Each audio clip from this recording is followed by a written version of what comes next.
put it back here so I don't trip over the. What's it for who's this? That's gonna fall over. All right. Because if I put it right here, I'm just gonna walk right by. That's likely to fall over. All right. Um. Good lord. I should have planned this whole thing better. Let's close that. I hope everyone's good. It's Saturday. It is cold here.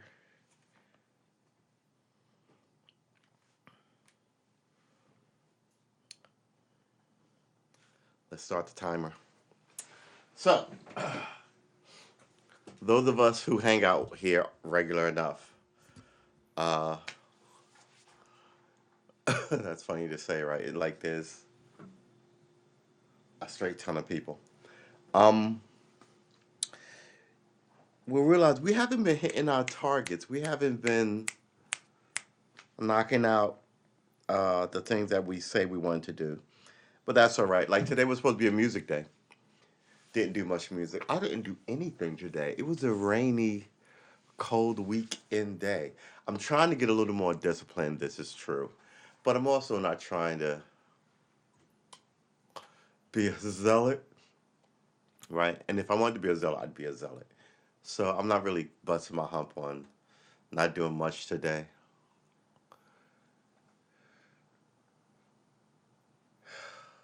It was a good day. It was a good day. It was a good day. So, talking about that, let's see what else is going on in the world of politics or whatever.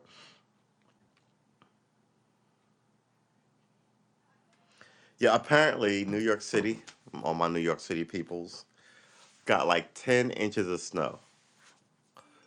Uh, I heard my Boston people were hit exceptionally hard. Um, so let's look up our snow totals. See, was supposed to. I can't even right now. I can't even. I can't even. Can't even. I my can't evens can't even. Um. Hey, William. Good to see you in the chat, man. Thank you. Thank you. I appreciate you. I hope your weekend is going well.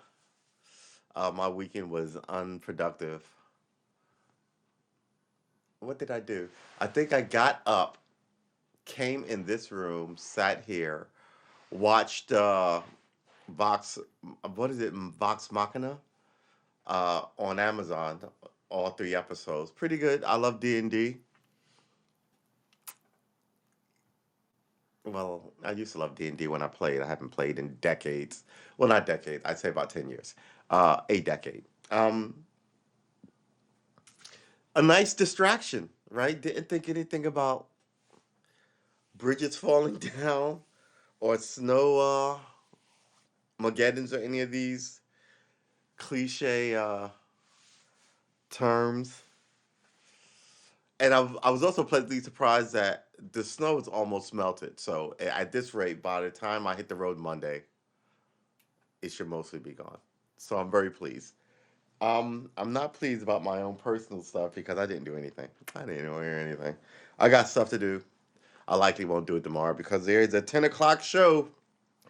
I just set a 10 o'clock alarm clock. So yeah, the big news is a nor'easter,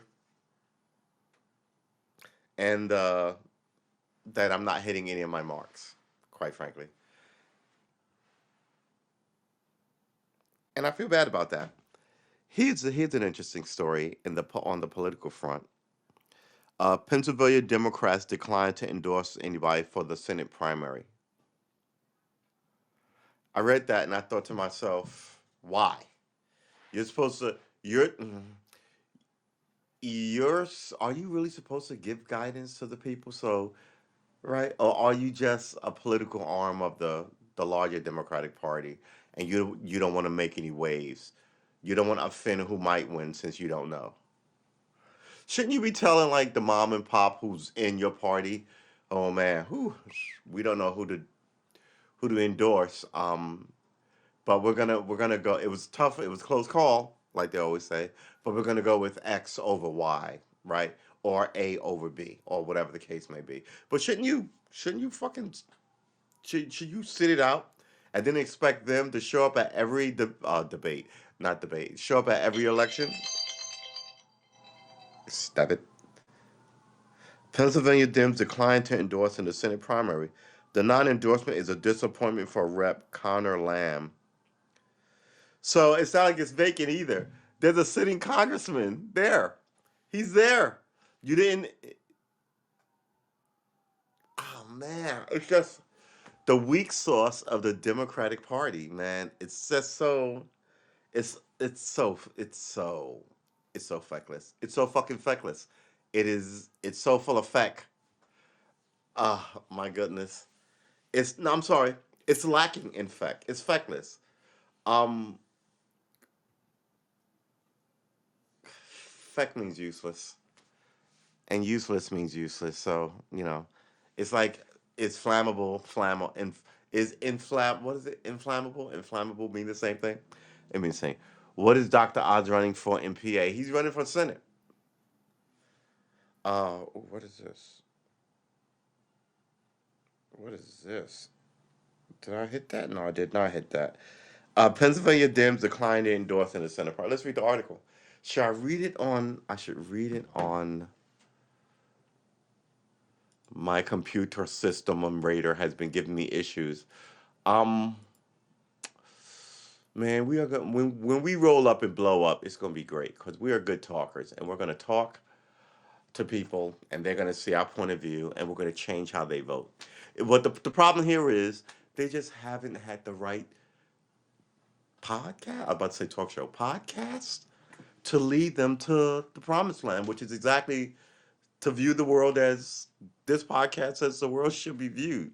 And the world thinks that you should always, if you're a Democrat or Republican, apparatus, what apparatchiks or whatever, you should endorse, right? This is not Stalinist Russia. No one's gonna come to your house and get you. You can endorse. It's so late. It's lazy. It's the laziest, lamest shit. It's like I have been agreeing with Bill Maher a lot, but he had a pretty good monologue this week when he was like, there's got to be a bell in the car to alert you if you left your baby in the car, and I'm like, there's some shit where you. It's like you're gonna buy a car but not know how to park it because of technology. People are sleeping, driving, all this nonsense. So God forbid they kill somebody, they want understanding.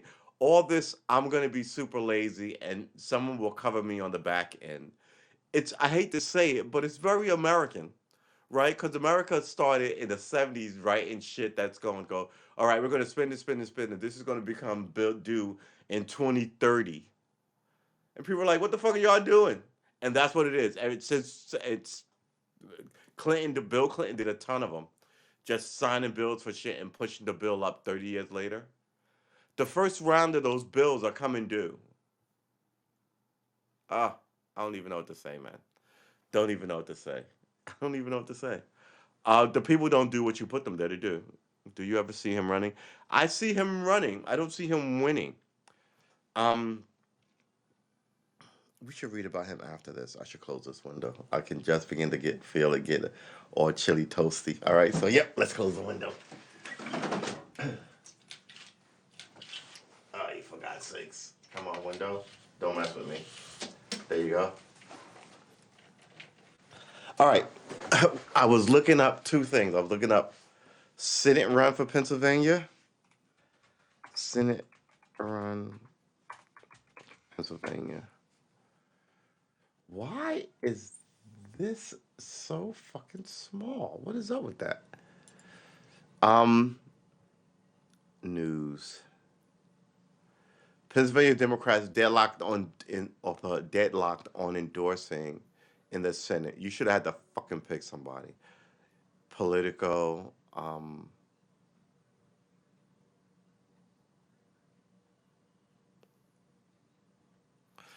But U.S. Senate race in Pennsylvania. Here's who is running so far. Okay, so who's running in that race? Ugh. All right, so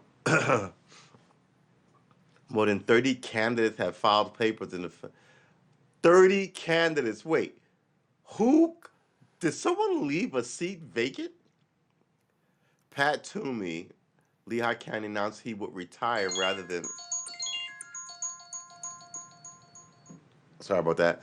He would retire rather than seek re-election. That's why it's a free for all.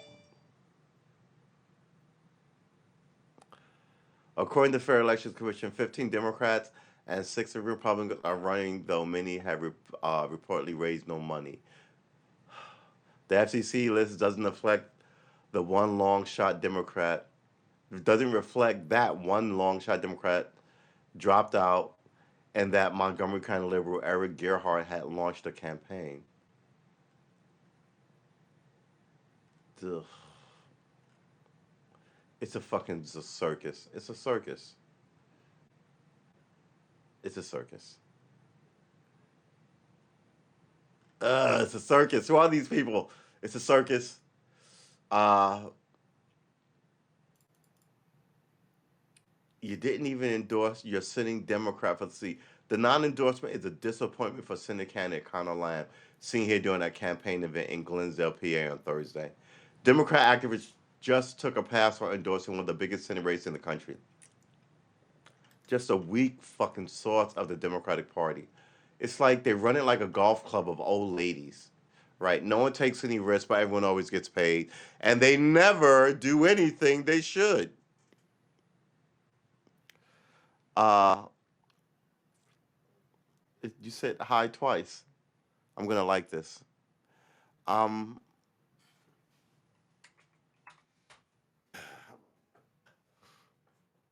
hi, hey. Declined to throw its weight behind the candidate in primary for the state open Senate seat at a meeting in Harrisburg Saturday. The non-endorsement is a disappointment for Connor Lamb, who's been trailing behind primary frontrunner John Fetterman. The lieutenant governor in the lieutenant governor imposing fundraising. The congressman from Western Pennsylvania had hustled behind the scenes to capture the party's blessing in the Senate race, arguing to Democrats in private calls and several campaign-style mailers that he is the candidate best equipped to beat the GOP nominee in December. The Democrats don't have their shit together. Yeah, that's why I stopped looking forward to going to elections, to like elections and turning out and doing my bit for making America better when I realized nobody's trying to make it better, and it's just a sporting event for people, and you never win, but they always win. So yeah, let them do that nonsense without me. Uh, and I got to tell you, I think Dr. Oz is just bored, another bored millionaire who, if he wins, will lord over you. Yeah, yeah, I don't need him. But man, that kind of lamb thing, that's I would say that's a snub. Dog sick collecting habit goes viral. She has a problem. Yeah, my dog would pick up giant sticks too. Kendall Jenner. I mean, where's my news? Minecraft players recreate Squid Game's glass bridge. Okay, Sundance. Kanye West doc Genius is an epic about a fallen legend. Who says he's fallen? Ugh, Kanye, man. Watch these people. They always want to sacrifice somebody on their meat off, and now it's you. Now it's you. Uh, there's a lot worse people, but yeah. Even as they talk about your mental illness and how fragile you are, they're gonna play these weird games. Man have allegedly racially abusing ex-football player Ashley Cole. I don't even know what that is. Who's Ashley Cole? Is Ashley the guy? Ashley Cole was reported working as a pundit for ITV Sports when the incident said to have occurred. Yeah, so I guess the guy's name is Ashley Cole. They call it European footballer, is what they call it, but he's really a soccer player. We here in America call it soccer. Sorry, guys. So he's a soccer player. Here, footballers are footballer. I heard that too. Here's the thing: nobody wants Bill Maher running. Enough with the celebrities nonsense. Just like enough with the the uh, endemic candidates who are always the same knuckleheads who never get anything done for you but stick around for 30 years, right?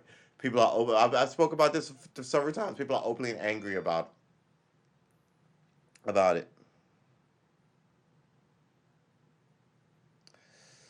Now you're trying to tell me who Sarah Palin is dating? See, this is what the news is. The news isn't really the news anymore, so much as it's telling you who has a movie coming out and who's dating who. What's up, Brian? It's good to see you. Why though? But we've seen this. Look, man, we have a pandemic. We can't. I mean, I don't understand why cats are really interested in taking these side joints to Celebrityville. Like it's happened twice, right? It happened with Schwarzenegger, and it happened with what's his name? The Body Ventura, right? Jake the Body Ventura. Um, Now the Body Ventura was competent, and I liked him. Um, but I don't know about Schwarzenegger. And since then, they haven't changed. I mean, I don't know, man. A lot of these, I don't know. I think we're moving toward that way, though. A lot of celebrity representation. I mean, they were talking about that for your state of Texas with Matthew McConaughey, right? So he may end up your governor, but he said he wasn't going to run. But he was governor twice. He ran, upset all the political people, did a competent job, ran again, got reelected, which is is the icing on the cake of I was not a fluke. The people respected what I was trying to do, and then he sat out the third election and went and did other things, right? But always with an eye to his state, Minnesota, and the fuckery of the common politician, quite frankly. Whereas Schwarzenegger just embraced the standard bullshit, and then after Governor Doom got his maid pregnant because classy. Uh, so I'm fully of like if and these Hollywood people keep having stuff fall out of their fucking skeleton filled closets. The last thing you need for any one of them to do is to rise through the ranks with like their entertainment money and ruin your personal life out here in the real world beyond their giant walls and their fancy gates and their private jets and all that stuff. Look, man, I need universal health care, right? I need uh, college education system that works, right? A healthcare system that works, an education system that works, right? Uh, I need term limits on some of these people because they're ridiculous. And I really need the police, the judicial system to seriously be fixed. We've been complaining about it for too long. So these are the things I want. Um, I need $1,000 a month. No, you don't. You know why? Because as soon as you get $1,000 a month, they're going to raise the price of everything. You're going to be right back where you were. What you need is actual reforms where they can't fuck with you. I was told somebody this years ago. Look, if they give you and they took all that pandemic money back, by the way. If milk is 50 cents and you can't afford it and you're about to riot, they will either give you money or lower the price of milk. And once you calm down, the prices will begin to go right back up again. So if it's 50 cents and they give you, and you're making $5 a year, they will give you a $7 raise. But then over the time, they will slowly raise the price of milk and bread and you will be back where you were, right? And we in the black community, there used to be a saying for this, but generally what they're doing is it's paying you to not riot and rebel and lose your shit. That's what welfare is for. Because we got to giving you something is better than war. You know what I mean? Not giving you what you need, but giving you enough to keep you distracted and blah blah blah, and close to a bar, right? Once you go fuck this, they'll give you a little more, keep you close to that bar. Once you reject that philosophy and know what's going on here, meanwhile the rich don't pay taxes, they don't enlist in the military, right? It's just they don't do anything with you, average citizen. They don't go to anything that you like, other than maybe a concert, right? And then they're sitting up front, but they don't go to Disney World. They don't have any need to. They don't. I mean, if they do go to Paris, they're sending some swanky swankness on a private yacht. So there are definitely separate lives going on here. Who gets what? And it's. I think the system is so thoroughly out of whack that everybody's angry about it, and that's what I've been saying. Everybody, and so now the only people who aren't angry about it are the people behind the gates where the hordes are now marching on, right? They have to come somehow figure out how to put smoke back in the bottle, give you your $1,000 a month, and have you be happy to go back and hope for tomorrow when there's no way to get there, no education system. God forbid you get sick. God forbid, you know what I mean? So it's all this. But once you go, no, no, no, no, I don't want $1,000 a month. I want, I should be able to live here without, this, and then that's when you'll see change. So $1,000 a month, would be 12 grand a year. Nah, no, nah. I once had a conversation with my nephew. I was like, um, we were talking about money, and he was like, "Ooh, the government gave me." After the same conversation, government gave me. He was like, "Man," and I'm like, "Look, nobody's saying that nobody doesn't want the $1,500. No, I'm not saying that. Extra $1,500 is gravy. It's cake. What I'm trying to say is that's not real money. It's not going to change your life, right? And that's what I mean. So if you go on one of these game shows and you win 50 grand, that's nice. It's not going to change your life. Uh, then I asked him, "How much money do you think would change your life?"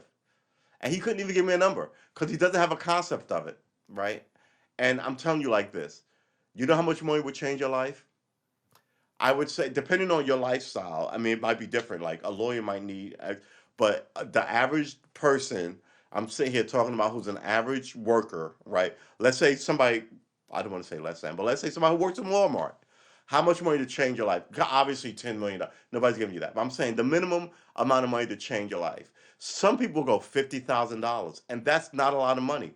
Some people go $500. That's not a lot of money. You would need, I would say, $250,000, right? So what you need is enough money, a chunk of money, to put down on a house. So if you're renting, you can stop renting, right? Another chunk of money to throw in, to go on a spending spree with. I'm on a new car because that's part of the human nature too. Get a new car, get a new hat, buy a new guitar, buy a new truck, right? Not tons. Maybe that's $20 or $30,000, $50,000 maybe, right?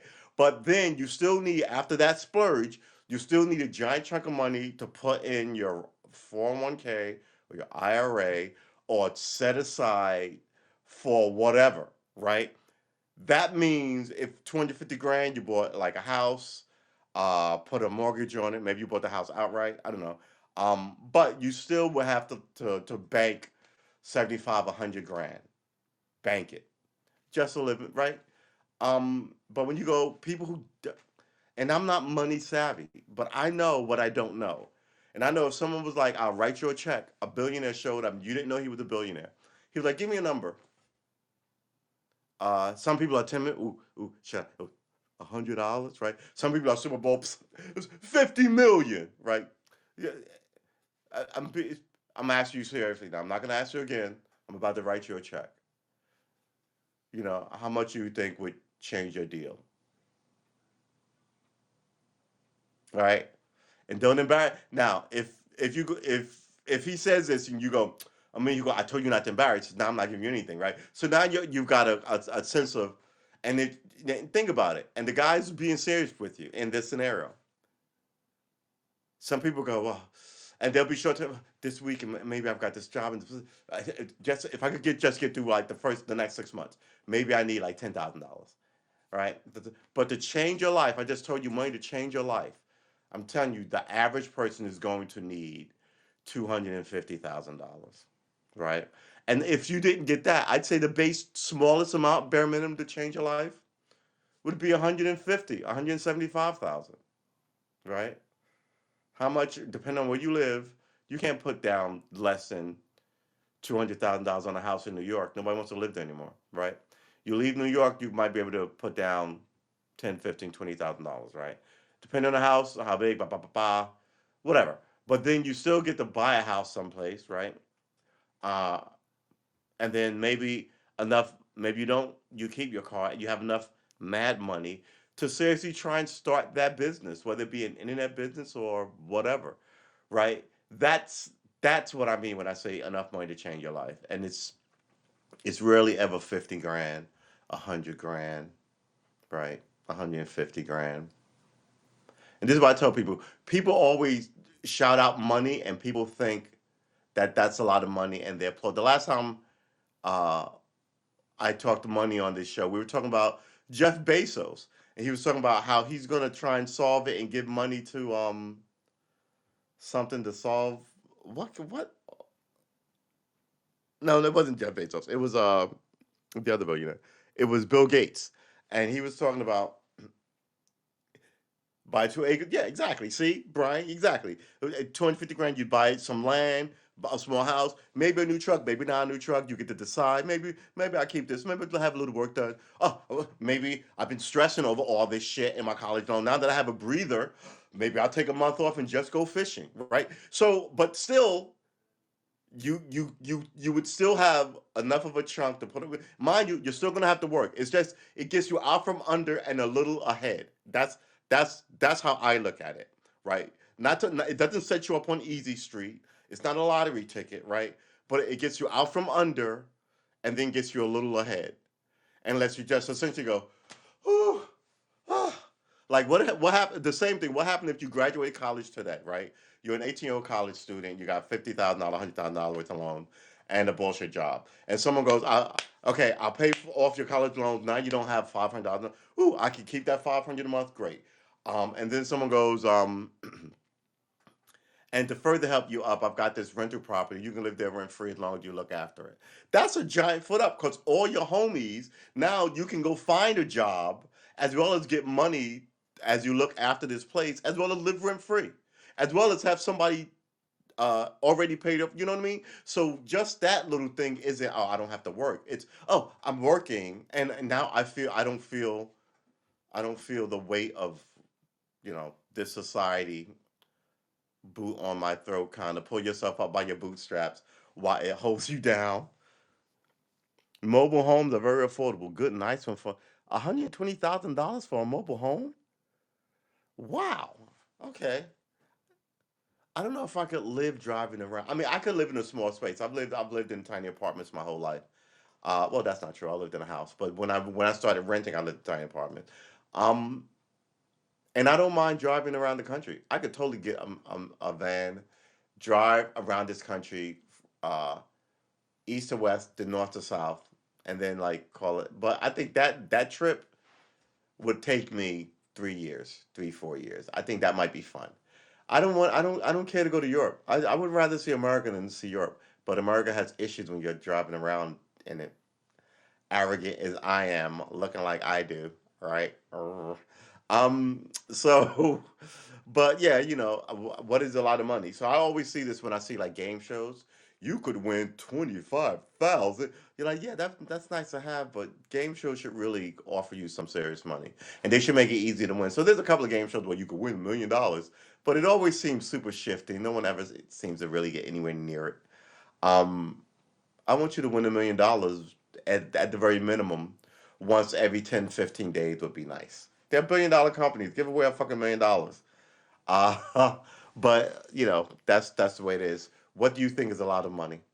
Not to make you rich, not to like give me $1 billion to do X or 10 million to do. If someone just showed up and was like, "Don't game me. This is a one and done. What's a lot? What's how much money do you think you need?" You know, and they gave you the caveat: "Don't punk me. I'm not a sucker. I'm not just out here get." But I've realized that cat's hurt and ba ba ba ba. So how much do you need? Now you don't know if he'll give you the million if you ask for it, or but I would tell you, and I would give him a reason. I think about $250,000, 200 grand, 175 minimum, but about 250 would be nice. Anything over that is super awesome and great. All of it is actually super awesome and great. But if to really change one's life, to get somebody who, like I said, works in a Kmart or Walmart or a gas station, a shot to, because you might have wanted to go to college, right? So now I get to pay off my debt. I get buy this little house. I still have all this money. I can now go back to college, right? I can absolutely take a serious shot at changing my life. What links are you throwing in the chat here, Brian? What is that? Mobile homes are very affordable. Good ones on the. What is this? I like the new. Go to that. Oh wait, are we still here? Here we go. Oh, okay. There you go. It opened another thing. Okay, let's put this over here and let's mute this. What is this? Chance's World.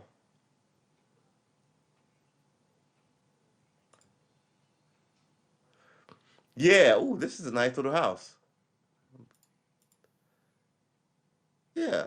Look, I was taught this, right? At least like about the society. What should happen is that a house this size should be your first starter home for you and your girl, and you get married and you have some kids, right? Then when the house gets too big for you, you sell it to a newly married couple, and then you buy the house of the couple who's retiring because all their kids graduated college, and they're going to buy something smaller, right? So there's supposed to be a cycle of churn of a home ownership. In America, you can't buy a house anymore. BlackRock bought all these houses. You win 100,000 in the lottery, 30,000 taken for taxes. Yeah, but it's 60 grand. Yeah, 70 grand you didn't have before, right? I mean, I think people like to be miserable about nice things. I think some of this stuff where it's it's complaining about uh your girlfriend when like a year ago you were complaining that you didn't have a girlfriend, right? I think people kind of like begin to forget, you know, because the day before you hit that lottery and had to pay taxes, you didn't have the 70 grand. So yeah, uh, so it is what it is. Hey, let it be. Good to see you in the chat. Pay the government, and if you do it right, you get the money back anyway. Because there's all these dirty tricks to not pay taxes.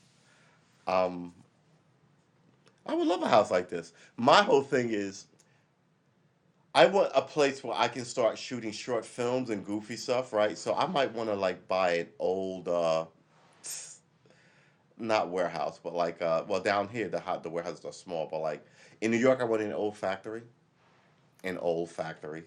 Get it, old fact? No, never mind. An old. But I was thinking, like during my 20s and 30s, I should move to Detroit because I could buy an old school and start this film company, start this, social group, right, in all this space. But then I was like, the margin is so small, right? To buy this place and to get something like that up and done. It's a city, but it's a dead city. There's crime you got to deal with. If you're asking people to kind of like, you have to look after their safety. So all these fun kind of things, but not fun, but like ideas how you. This is a nice little place, but the thing about this place, I'm looking at this giant window, not giant window, giant home near the fireplace. How high the ceiling is. You can't heat this place. This place has to be where. The thing about heating giant open places with high ceilings, you always have to walk around in a sweater or a hoodie. Where is this? This Charlie home, pine cedar everywhere, chances, crazy, crazy, crazy. So to subscribe, this model, where is it? Website, chances, 126 acre. It doesn't tell you where this house is, which is weird. Um,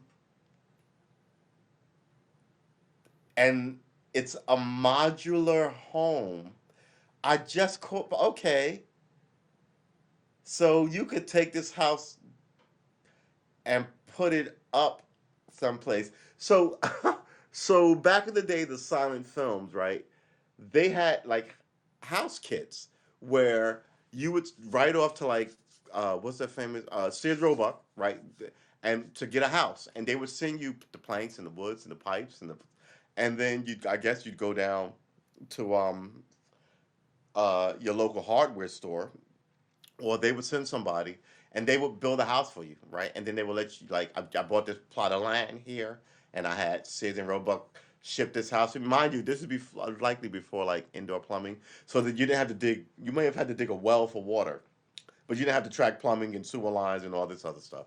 But yeah, they like you know, and like 6 years before that, you could build a log cabin.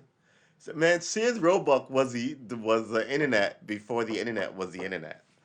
Um, Hey, True. That's me. Hey, Lady B. I thought I saw you in the chat. I thought I said hi. I'm sorry. Um, I've always said I'd get an acre of land by a lake and call it a day. Amen to that. That is a good idea. That's very what is his name from Stargate? That's very what is his name?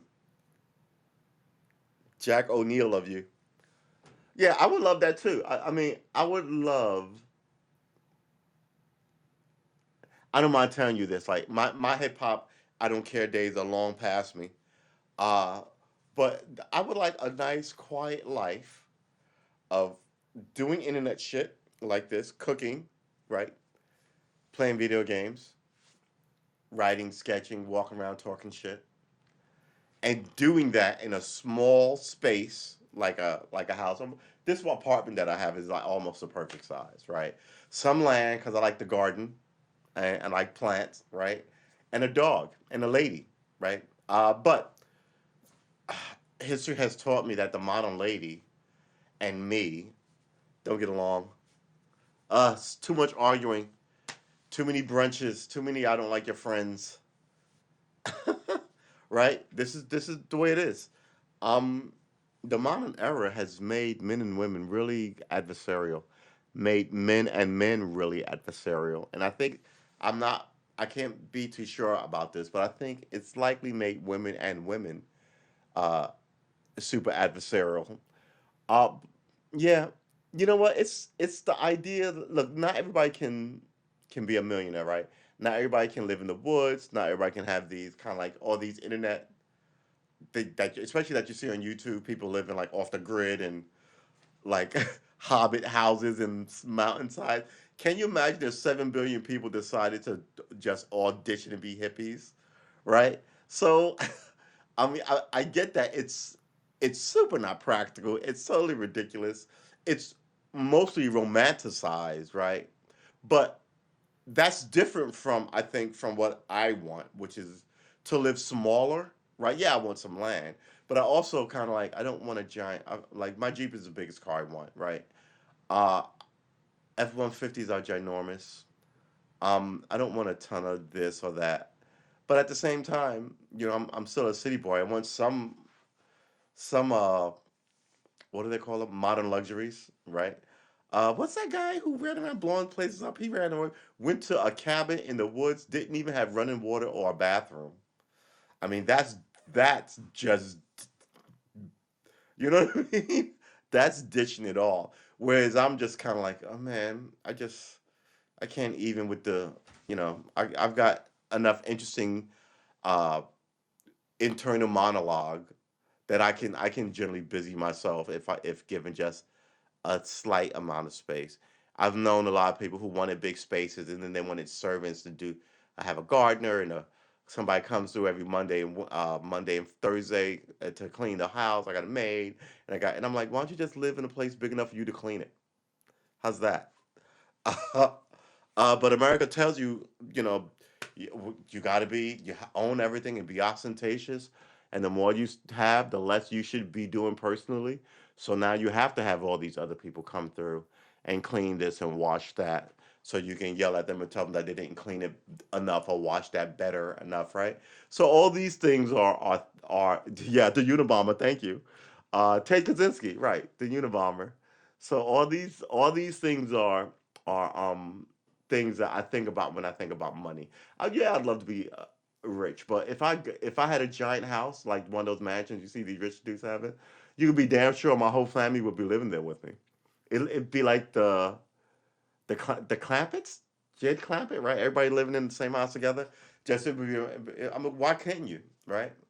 Unless you all hated each other, and I guess some people don't like their family, right? And but it would be offered. I'm pretty sure some of my family would be like, I don't want to live with you, right?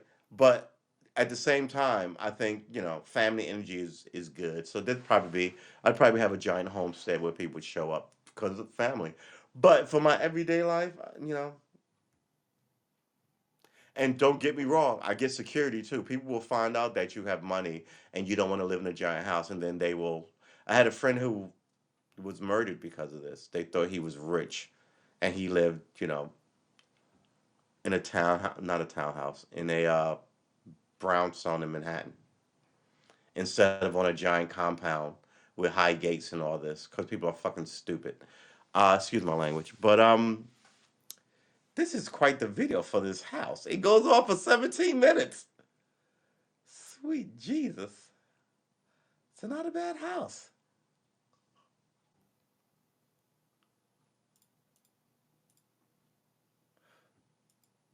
It looks like the house I grew up in. It's funny. Before I left New York, I made a trip to drive out to the house I grew up in and take a picture of it. And when I was driving out there, I was like, oh, what happened to all the trees? Somehow, all these trees that was on this, like, they're all gone. And then I got out and I took a picture of the house, and I took a picture of the house directly opposite mine, which is where Ted lived. And I was thinking, I took a picture at the corner, which is where my man Dirk lived. And I was thinking, I bet people think I'm some kind of stalker crazy person taking pictures of houses. But it only took me like 40 seconds. If it took me anything, then I was gone. Yeah. Boyhood, man. It's a thing, and it's awesome. It really is. Your children should have a boyhood. A lot of boys don't have them these days. They're making them crazy with all the stuff that they're supposed to be at young ages for boys. Simple country life for me. Yeah. I drive a red cab F-150. It's a good size. Yeah, but here's the thing about that. Uh, ooh, what is this? Let it be. The logo represents a faction called Outer Planet Alliance (OPA). Oh, is this um uh, uh what is it? What is it? What is it? It's on Amazon. What is the name of it? Sorry, let me tilt that down. Uh, what's the name of it? I watched the first season. I think someone told me it was great, and then the second season came out, and I haven't watched that yet. The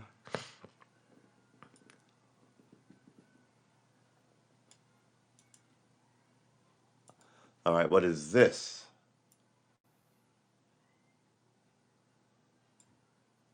Oh, is this the same thing? I think it's the same thing. No, it's not. This is different.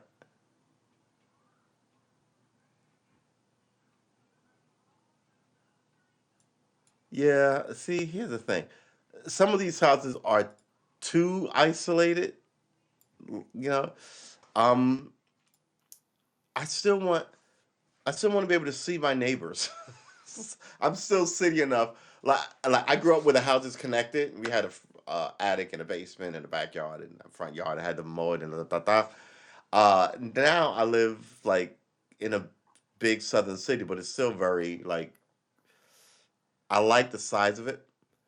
Um, but I s- I want a house with land on all three sides, but I still want to be able to see my neighbor. Um, Trees hitting back in the woods freak me out. trees hidden back in the woods. Trees. Okay. Yeah, The Expanse on Amazon. Um, Not trees. Houses set back in the woods freak me out a bit. I think it's because I went to summer camp. This is let me tell you my child scarred story. I went to summer camp. It was awesome, but about the same time, Friday the 13th and all these summer camp horror movies started becoming popular in like 1978, 1980. Uh, just wigged me out. I just kind of like I don't like the idea that I'm in the woods and no matter what direction I look, and they would do this in the movies. He looked that way, they should just show a bunch of trees. He looked this way, they show another bunch of trees, and you go, God damn it. Um.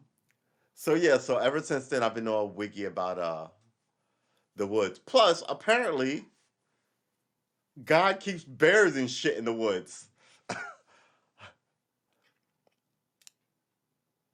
The neighborhood is live. Oh, the neighborhood I live in. The neighborhood are about 36 yards away. The houses. Yeah. Okay, that makes sense. Like I want to be able to hear if someone like look, I'm a weird look. I'm a social guy, right? So God forbid you're having a bad day and you scream or there's a gunshot. I want to be able to go, hey, that was Bob or Helen. What happened over there? Someone should call.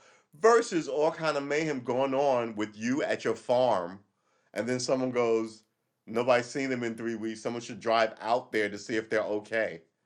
Meanwhile, you've been there for 3 weeks, and there's been stories about like family that's been completely wiped out. One is very famous. They don't know who did it or why. It was like I want to say the 1800s. What was the name of that family? Let's see if I can find it now. That family on farm, on farm mystery. Do I want to write 1920? The Hinterfach murders. All right. Modern day Waldenhofen, Bavaria, Germany. March 31, 1922. The Gruber family.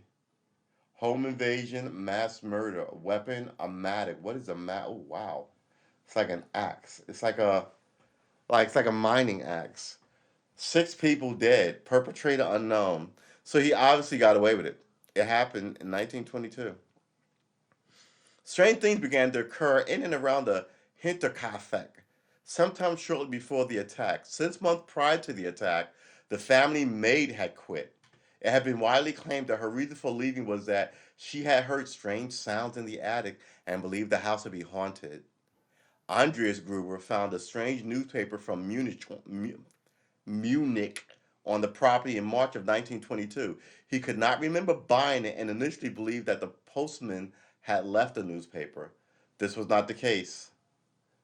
The postman had left the newspaper, period. This was not the case, however, and no one in the vicinity subscribed to the newspaper. Oh, he must have mentioned the newspaper after they murdered him. Someone told the cops about the newspaper, and then they did a quick search to see who in the town looking for the murderer subscribed to this newspaper and was like, oh, okay, no wonder. Huh, okay. Um, I used to also love reading old police reports to see it. Yeah, yeah. So where were we? Subscribe to. This was not the case, however, as no one in the vicinity. My tongue. No one in the vicinity subscribed to the newspaper. Just days before the murders, Gruber told the neighbors he discovered tracks in fresh snow that led from the forest to a broken door lock in the farm's machine room. So someone came out of the forest and broke into the machine room. Later during the night, they heard footsteps in the attic, but Gruber found no one when he searched the building. Although he told several people about these observations, he refused to accept help, and details were unreported to the police. According to a school friend of the 7-year-old Kazilia Gabriel, The young girl reported that her mother, Victoria, had fled the farm the night before the act after a violent quarrel, and only hours after. Oh, what's wrong with me reading? Um, According to a school friend of the 7-year-old Cazelia Gabrielle, the young girl reported that her mother, Victoria, had fled the farm the night before the act after a violent quarrel. After a violent quarrel, it doesn't say with who, and only hours later had been found in the forest.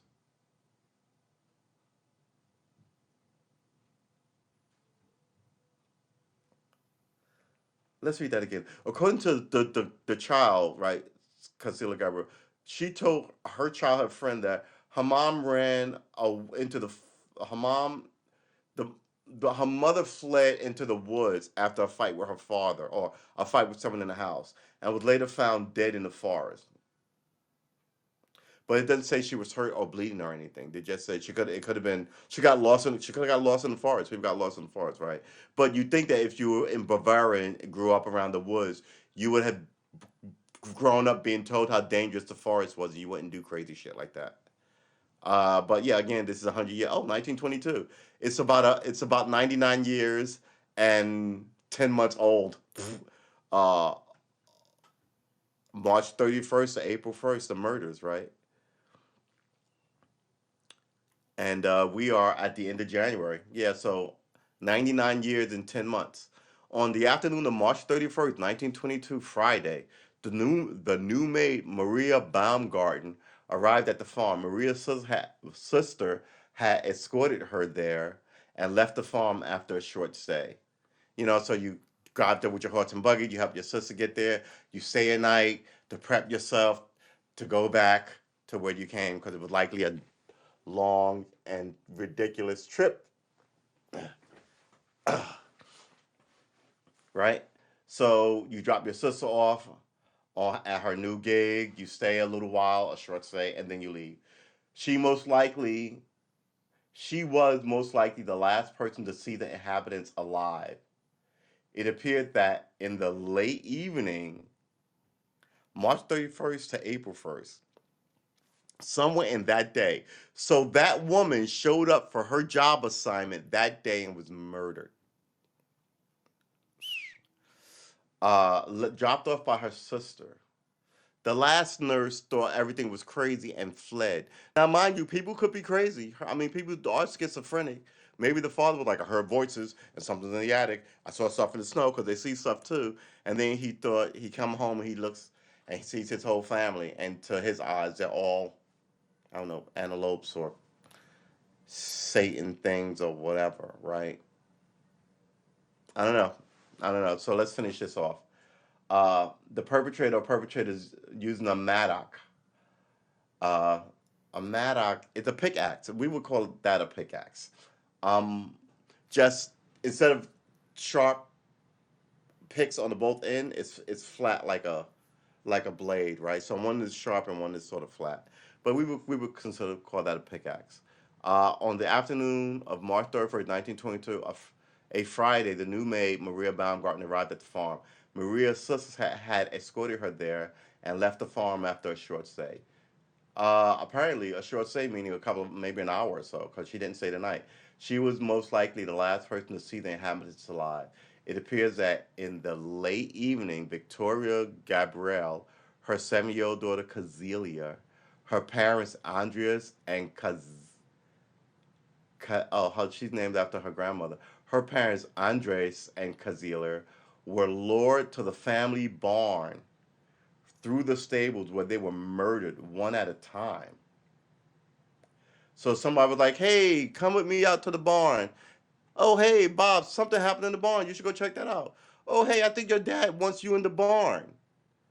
Right? So one by one, you get them all out into the barn. Right? The first person goes, "Okay, what's the problem?" And then you crash his head back, the back of his head open with a pickaxe. And then you go back to the house. "Hey, I think your dad wants you." Right? And then you go, he wants you right now, he said. And then she goes out there and then she looks and she sees why, and before she could scream, bop, you hit her. Now you got two people in there. And then you go in, grandma's 80. She's not going out to the barn, so maybe you can just whack her in her room or whatever. The little girl, Your mom wants you to bond. Okay, I'll go with you. She walks in, you bump off the little girl. So yeah, Victoria Gabriel, her 7-year-old daughter, her parents, Andres and Kazilla, were lured to the family bond. That's four people, right? Uh, that evening, Victoria, her 7-year-old daughter, her parents, Andres and Kazilla, were lured to the family bond through the stables where they were murdered one at a time. The perpetrator or perpetrators used a mattock belonging to the family farm and killed the family with blows to the head. The perpetrator moved into the living quarters where, with the same murder weapon, he killed Joseph, sleeping in his bassinet, and Baumgartner, the new maid, in her bedchamber. So that's six people. So he got the husband. I think he got the husband first, then the wife, then the daughter, then went and killed the maid and the baby.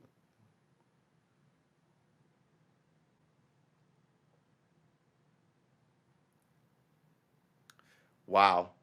The perpetrator was with the same weapon. He killed Joseph sleeping in his bassinet and Baumgartner in her bedchamber.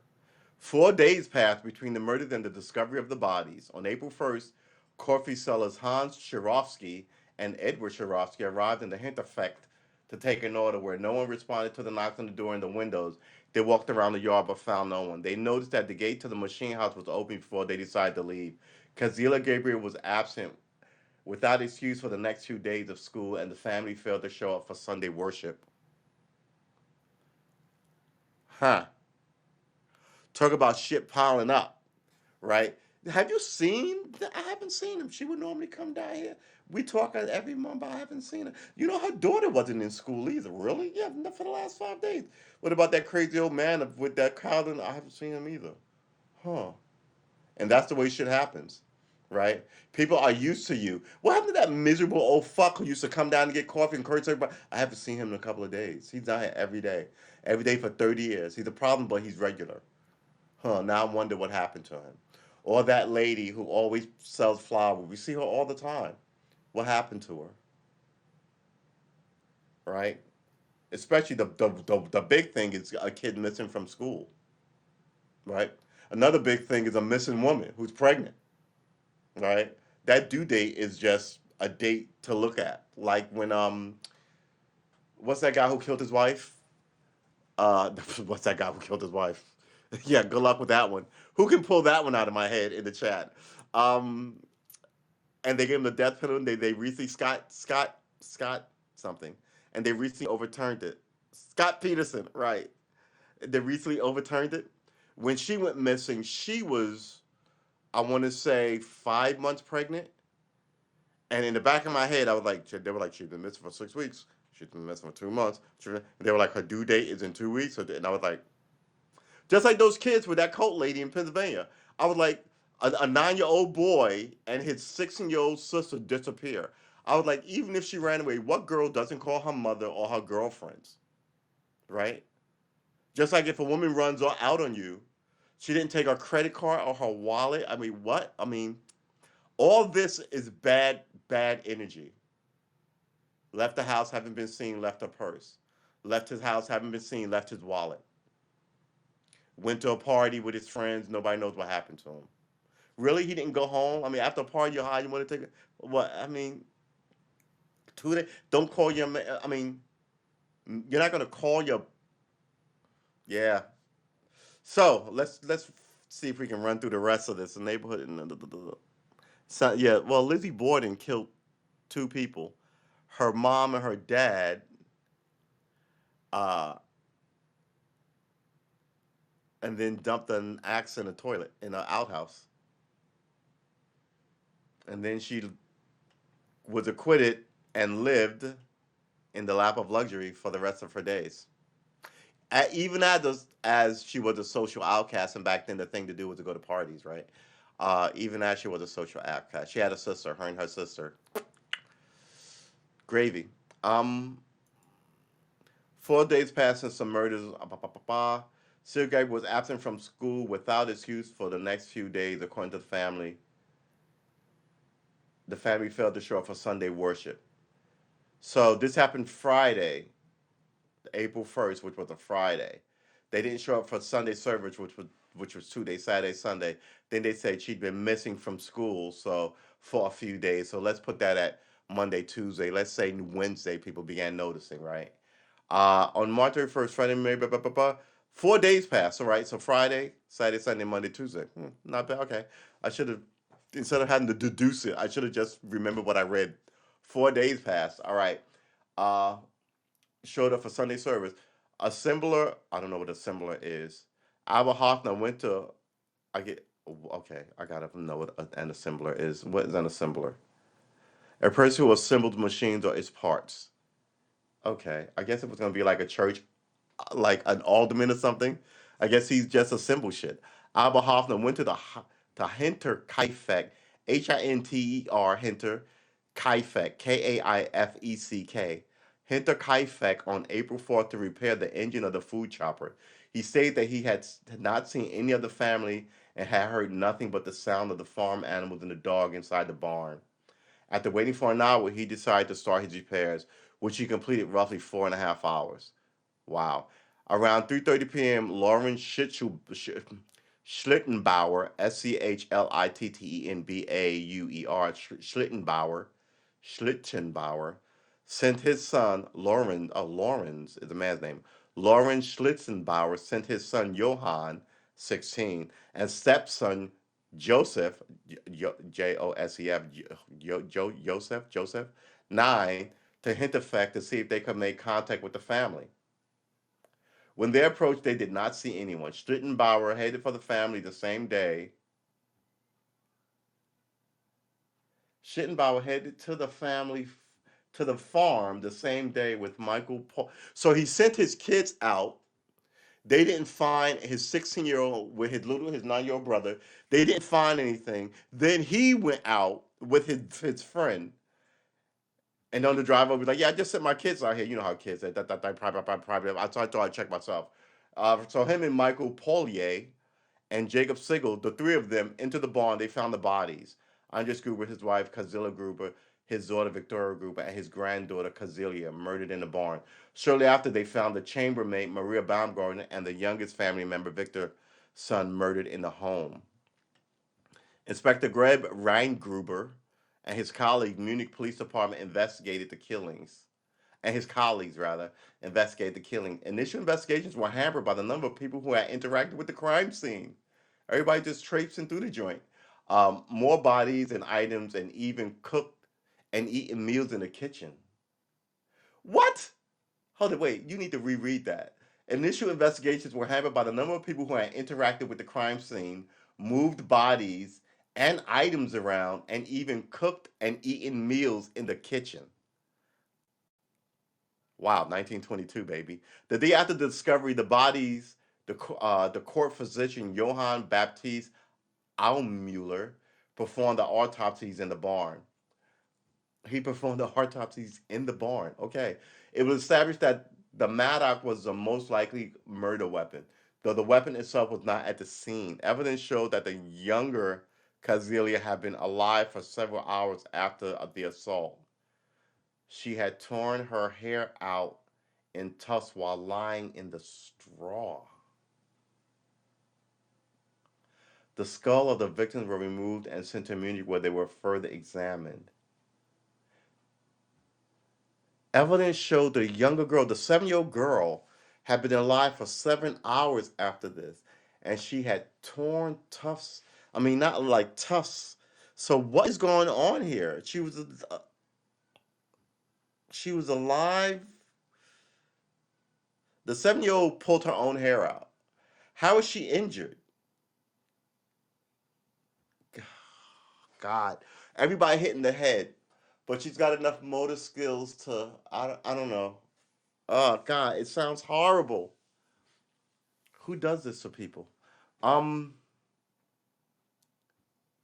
Torn tufts of hair while lying in the straw. The skulls of the victims were sent to me where they were further examined.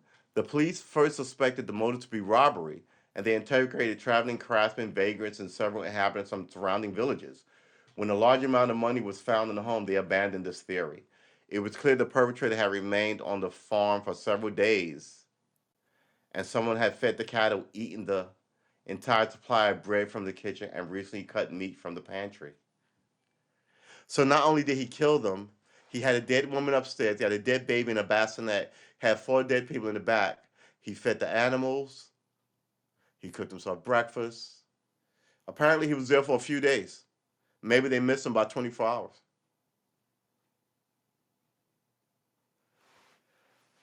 Right? It was clear the perpetrator had remained at the farm for several days. Someone had fed the cattle, eaten the entire supply of bread from the kitchen, and had recently cut meat from the pantry.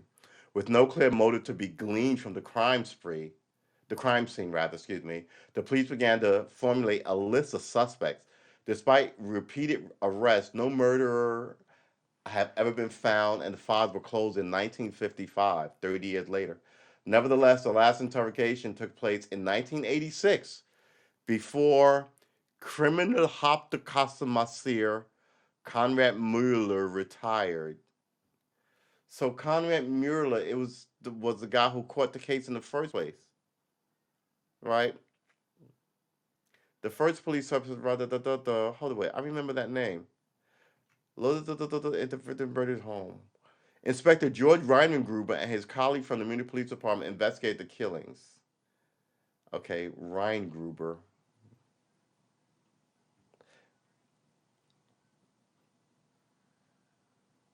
All right, well, maybe I was wrong. Um, the criminal, Kriminal, criminal Haupt, Haupt, Kommissar, Kommissar, the criminal Hauptkommissar, Conrad Mueller retired. People fucking cook dinner where there were dead people. People are fucking ridiculous. People really are. In the inspection record of the court commission, it was noted that the victims were probably drawn to the barn by restlessness in the stable, resulting in noise from the animals. A later attempt, however, at least, revealed that at least human screams from the barn could not be heard in the living area. That means you could scream your head up from the barn and no one will hear you in the house. And this is before TVs and radio. Wow. On the night after the crime, 3 days before the bodies were discovered, the artisan Michael Plokey happened to pass by Hinterkaifeck. Plockl, it's Plockl, observed that the oven had been heated by someone, that someone had approached him with a lantern and blinded him, whereupon he hastily continued on his way. Plogie also noticed that the smoke from the fireplace had a disgusting smell. This instance was not investigated, and there was no investigation conduct. There was no investigation conducted to determine what had been burning that night in the oven. On April 1st at 3 a.m., the farmer and butcher Simon, oh boy, Reiblander, Reblander, with a weird B though, Reiblander, on the way home near Brunens, saw two unknown figures at the edge of the forest. When the strangers saw him, they turned around so their faces could not be seen. Later, when he heard of the murders in Hinterkaifeck, he thought it's possible that the strangers might be involved. In the middle of May 1927, a stranger was said to have stopped a resident at Weidenhofen at midnight. He asked him at midnight. He asked him about. He asked him questions about the murder, and then shouted that he was the murderer before he ran into the woods. The stranger was never identified. Of course not. Suspects. A lot of fucking suspects. It's got to be 9 guys. Well, not 9 guys. I'd say like 7 guys here. 1, 2, 3, 4, 5, 6, 7, 8. All right. We're not gonna go through all of these, but let's go through some. The husband of Victoria Gabriel, Carl Gabriel, had reportedly been killed in Arras, France by a shell attack in December 1940 during World War II. However, his body had never been recovered. So you're saying he survived World War II, snuck back into Germany, killed his wife's whole family, and then disappeared, never to be seen again? What is wrong with people? However, his body had never been recovered. After the murders, people began to speculate it had indeed died in the war. All right, you're idiots. Who's the next guy? Lawrence Schittenbauer. Shortly after the death of his first wife in 1918, Lawrence Schittenbauer was believed to have had been in a relationship with and Victoria Gabriel and Father Joseph. So okay, so the father's dead in World War II, and she did have a new baby. Okay, interesting. Came under suspicion by locals early in the investigation because of seven suspicious actions immediately after the discovery of the bodies. When Schittenberg and his friends arrived to investigate, they had to break a gate to enter the barn because the door was locked. However, immediately after finding the bodies in the barn, Schittenbauer apparently unlocked the front door with a key and suspiciously entered the house. A key to the house had gone missing several days before the murders, though it's impossible. Though it is also possible that Schittenbauer, as a neighbor or as Victoria's potential lover, might have been given a key. Her potential lover in 1922 is given a key to the house. I find that hard to believe. You can find out if he is the baby's father now with DNA evidence. Dig him up because he's dead, and the baby up because the baby was murdered. Um, and tell me something. But do you really want to? Do we really even want to? We don't really want to. I mean, finding out who murdered everyone who cares is gone. The children of the children are gone, and those children's grandchildren would be 70, and maybe it would be an interesting, weird factoid. Adolf Gaunt was listed as a suspect as early as April 9 due to his connection with the Franken Oberlin. Some of these names: Carl S. and Andreas S. In 1971, a woman named Teresa wrote a letter claiming that at 12 she witnessed X, Y, and Z. Yeah, right. Some of these people are just not even credible. Uh, Brutal nonsense, really. The Thalia brothers. The Thalia brothers were also suspects. According to the statement by former maid Kresin Reiger, the brothers had already committed several minor burglaries in the area before the crime. Just because you commit a minor burglary doesn't mean you jump to not even triple. Sextuple homicide, for God's sakes. But somebody fucking did it.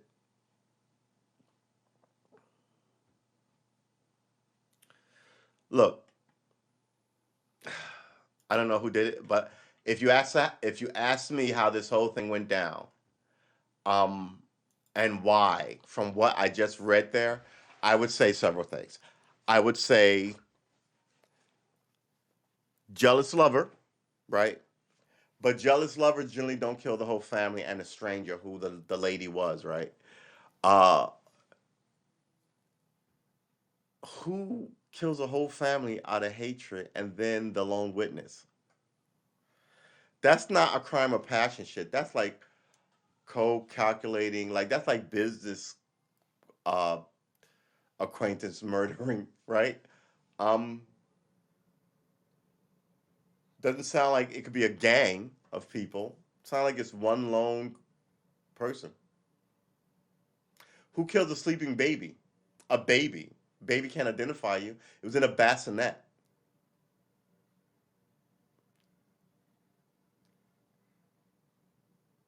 Baby's father, maybe.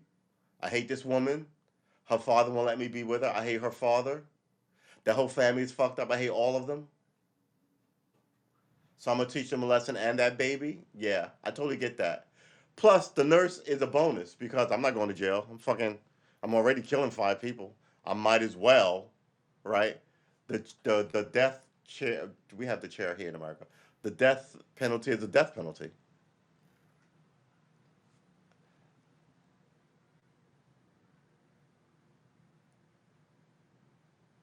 This was almost spilled wide. This was called. There was a murder in Germany in Bavaria around the 1900s. I used to nah go. I used to collect ghost stories, crime stories. Uh, I did well.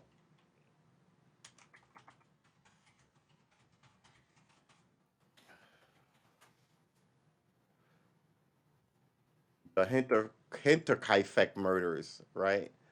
So let me. copy where I read all of this, just in case you're interested.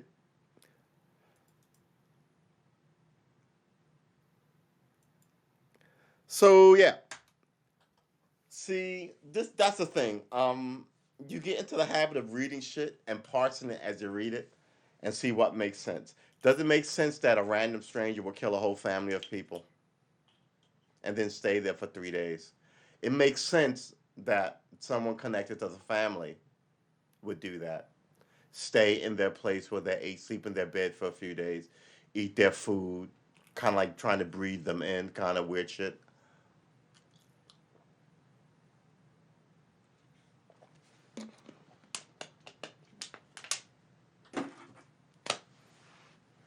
Oh,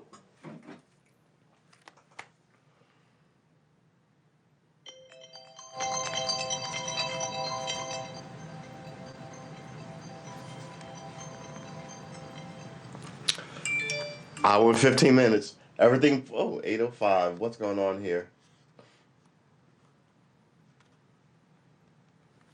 All right, so that's it. We are going to wrap this one up. Wrapped it up with a murder. Good Lord, that's not awesome. All right, please like and subscribe. Da, da, da, da, da, da. All channels. We're going to be interesting eventually. But get in before we are. That way you can say, I liked him before he was interesting. um, so yeah, everyone, watch yourself. It's cold out here. It's just snowy mess here in the south.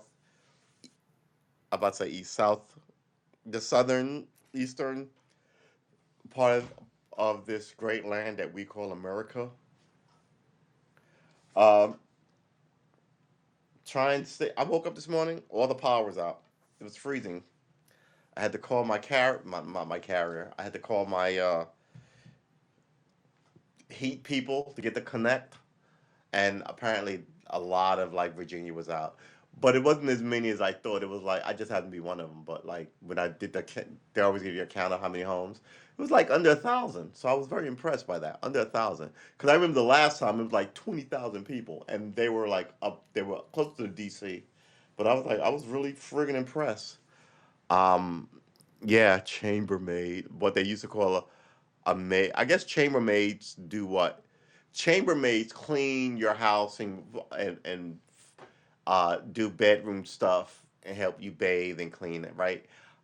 Versus maids, which is general, all around, clean the kitchen, right? I mean, chambermaids are your bedroom assistants. Um, but yeah, let's why don't we look up what the official declaration, the official definition of chambermaid just before we go, because we want to be right. We don't want to be spewing off nonsense. What exactly is a chambermaid? A maid who cleans bedrooms and bathrooms, especially in hotels. Yeah. All right. It's nice to be right. All right. That is it for us. We are out. Please like and subscribe one more time. We will be streaming games on Twitch. Come get some.